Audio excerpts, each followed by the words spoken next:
palavra superior, que é a palavra de Deus, que a gente encontra na Bíblia Sagrada. Aqui, aproveitar esse momento para destacar um ponto muito importante para a vida de cada um de nós. Hoje estamos aqui reunidos pelo motivo triste, né?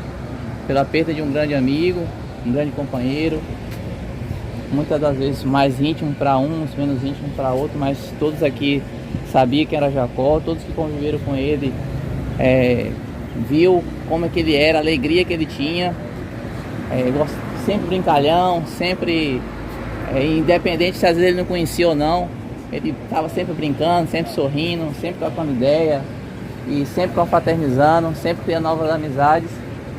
E é tanto por isso que a gente vê o motivo que ele praticamente estava em todos os grupos, né?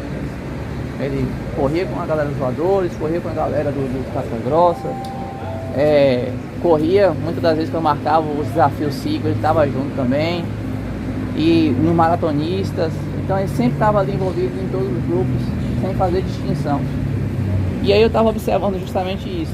Eu sei que cada família tem o seu direcionamento, tem o seu posicionamento, tem os seus objetivos, tem o seu modo de trabalhar, mas independente do que cada família tem, né, e cada membro de cada família tem aí o seu modo de pensar, o mais interessante é que ele conseguia viver em meio a todos, né? Ele estava em meio a todos.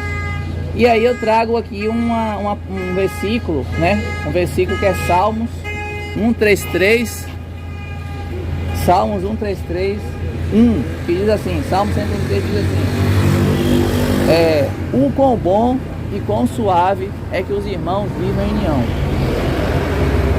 Isso é importante para a gente entender o seguinte, que independente das nossas diferenças, independente das nossas ideias, independente das nossas formas de ver as coisas, lembrar que acima de voadores do asfalto, acima de Casca Grossa, acima de Sigo, acima de maratonista, todos nós aqui fazemos parte de uma família de corredores Teixeira de Freitas.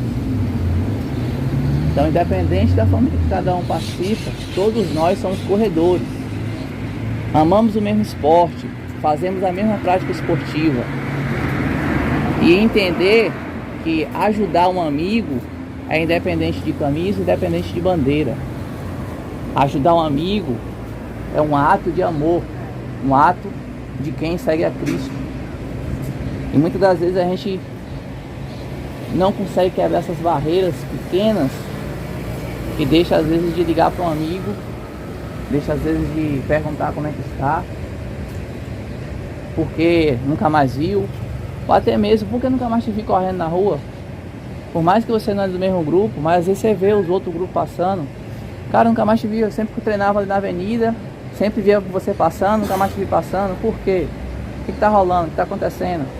Ou até mesmo, às vezes, você sentiu falta, procura um membro do grupo que ele participa e pergunta: como é que tá fulano?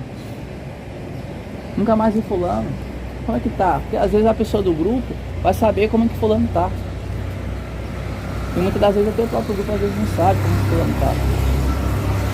Não estou aqui dizendo que o grupo não sabia como é que ele estava ou que não fez nada, mas eu estou falando para a gente ter mais essa atenção. Porque muitas das vezes as pessoas sonham por causa de trabalho, por causa das obrigações do dia a dia, todo mundo trabalha, todo mundo tem sua correria. Às vezes você muda de objetivo, às vezes você está sem tempo para treinar, às vezes você está treinando de madrugada, 4 horas da manhã, porque às vezes você não consegue dormir, vocês não consegue treinar à noite, você está treinando sozinho, mas muitas vezes não. Muitas das vezes você some porque você está passando por alguma necessidade, você só precisa de uma palavra amiga, de um abraço, de um afago ou um ouvido para que seja escutado. E que a gente possa nesse momento entender isso e focar nessa perda que a gente teve, que a gente possa focar nisso maior, do amor próximo, que a gente possa amar o próximo como a gente nos amamos, e pensar: você não necessita de um abraço, às vezes você necessita falar com alguém, que muitas das vezes a gente tem a boca para falar, mas a gente tem que lembrar que a gente tem quantas bocas? Tem quantos ouvidos?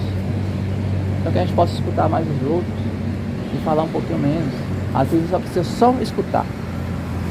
Só escutar, né, a ansiedade de alguém, o sofrimento de alguém. E às vezes só a pessoa de falar já tira o peso, já alivia. E a pessoa já consegue erguer mais um dia. E cada dia que a pessoa ergue é mais um dia de vida. E que a gente possa ser assim, restauradores de vida, que cada um de vocês tome isso para si. Restaure vidas, restaure pessoas, principalmente através do esporte que nós amamos, que é a corrida. Amém? Amém. Vamos levantar uma oração. Gente, eu quero fazer só uma acréscimo, aproveitar a palavra do Daniel, até pegar a sua fala, Daniel. Dizer que acima de tudo, a gente não está falando aqui de grupo de corrida, nós estamos falando de corredores. E o Jacó eu conheci há 10 anos atrás, e uma coisa que me impressionava com o Jacó é que ele era um militar. O militar, sempre quando ele está fora de atividade, ele também não deixa de portar sua arma. E Jacó, a gente vinha acompanhando, ele treinava com a gente em trilhos, em qualquer lugar, e não portava uma arma. E o problema de Jacó, ele não começou há 3 meses atrás, a gente vem acompanhando e indiretamente o grupo e alguns amigos, inclusive eu tive presente, a gente veio conduzindo isso, que há muito tempo. Ele teve vários problemas, para quem não conhece, relacionado à família, perda da mãe, perda de prima, perda de 2 sobrinhos assassinados violentamente, e além disso teve alguns outros fatores, que a gente não coloca, porque esse tipo de doença ela é silenciosa e muitas vezes a gente julga e às vezes não sabe o que está na cabeça de ninguém, porque muitas vezes quem tem isso ele não quer falar. Eu conversei com a delegada que era responsável dele e ela falou assim: mas estão me condenando porque eu deixei ele trabalhar com arma. E ela falou assim: eu não sabia o que fazer. Ele não pediu, ele não falou que a gente sabia que ele estava com problema, mas não queria deixar ele de fora do trabalho. E na minha preocupação é que se você deixa, também é frustrar ele, Se ele não trabalha, frustraria também. Ela me chamou no dia que eu estive na casa dele. Ou seja, a gente não pôde fazer assim em vida, porque eu vi uma palavra até do Silas Malafaia, que é um pastor, e ele falava assim, muitas vezes a gente quer colocar Deus, porque Deus não cuidou, mas é uma doença, e uma doença ela tem que ser tratada por um médico, aquele que Deus também deu a sabedoria.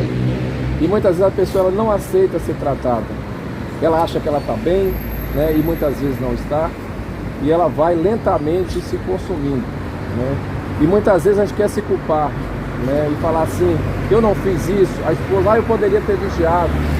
A pessoa que passa por isso, ela planeja há anos o que vai fazer, ela vem planejando, vem criando coragem, e chega um momento que ela faz sem ninguém perceber, Então eu acho que ninguém deve se culpar, a gente tem que preocupar um pouquinho. Eu até conversei com a tia Dila, com 2 filhos que ele deixou, com a esposa, a Ruth.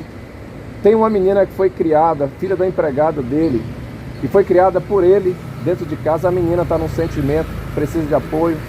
Inclusive eu acho que deve estar na casa dele agora, que possivelmente. Então, tem pessoas daqui para frente que precisam do nosso apoio, inclusive no meio de nós, mas a própria família. Então, os próprios filhos, a própria esposa, o que a gente puder fazer de atenção, de carinho, a gente coloca. Então, eu agradeço, eu acho que cada palavra aqui é importante, cada coração está com sentimento de perda. Eu mesmo senti muito, porque foi quem começou há 10 anos atrás, talvez pedacinho desse grupo, porque Jacó começou junto comigo, com o Aglaedes, que é a esposa de Nalvinho, que está ali. Aglaedes não está, mas está ali, E Jacó, ele iniciou ali, na verdade, esse grupinho chamado Bandeira do Assalto, que hoje é um grupo maior, que é Sigo, que é Casca Grossa, e que é outros, e que é todos esses que correm na rua aí. Então, eu tenho esse sentimento, até já conversando consigo, a gente é um grupo de corredores, e é isso que temos que ser. E nós vamos com essa homenagem que eu achei lindíssima para Jacó, e que Deus abençoe a Jacó e a família. Amém. Eterno! Eterno! Eterno! Valeu! Valeu, galera. Uma salva de palmas para o nosso amigo.